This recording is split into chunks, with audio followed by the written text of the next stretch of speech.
Well, life expectancy in the U.S. is about to the age of 78. That is years behind other comparable countries.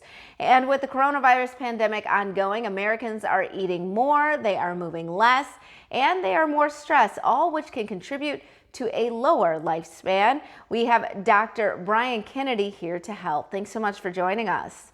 Good. Thank you for inviting me. So, what role does the pandemic play in the current status of the American lifespan? Well, I think one of the things that's driving life expectancy down is poor lifestyle choices in the U.S. We don't get enough sleep, we're too stressed, we don't eat the right foods, and then we don't exercise. And the pandemic is really driving these things even in an even worse direction. It's causing a lot of depression. It's really adding to the stress. It's making us get less exercise because we don't go out as much.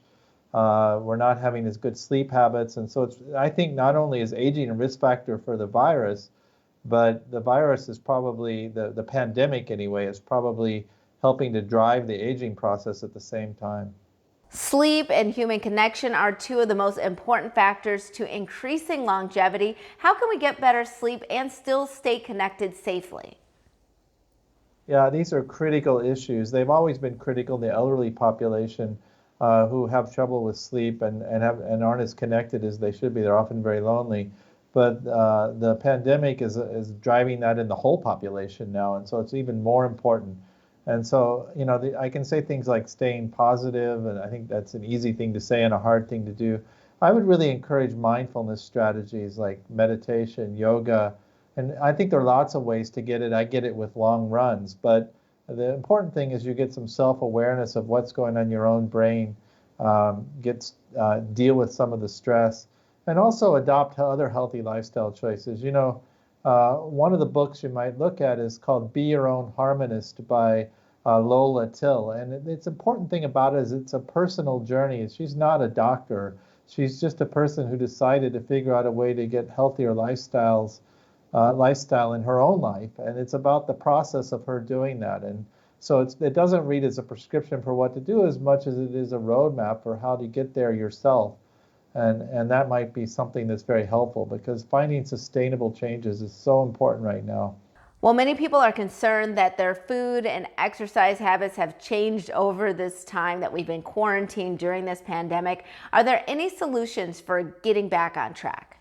Yeah, you've got to get out and exercise. People don't realize it, but just going to work and maybe going to the restaurant and the things you used to be doing, we're probably adding 4,000 or 5,000 steps to your day that you may not be getting. So you have to figure that out. And then diet is so important.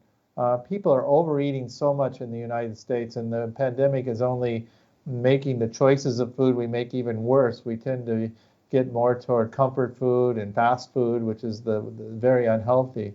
One of the ways you can achieve a better diet is through fasting.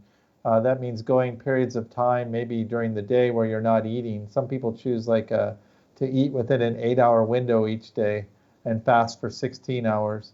And this is very helpful. It improves your activity levels, it improves your cognition, it protects you from a range of different diseases, including COVID. And it also rejuvenates those cells and does the things that are important to maintain health later in life as well. And one of the challenges is how to do that. And now they're fasting mimicking diets. One of them is by Prolon. And this is designed to give you healthy nutrition, something to eat, but it keeps those aging pathways turned down. So you get the benefits of fasting without actually having to fast. And that might be a solution that some people find easier than actually fasting. And where can our viewers go for more information? Well, the book, you can go to the author's website. So it's lolatill.com.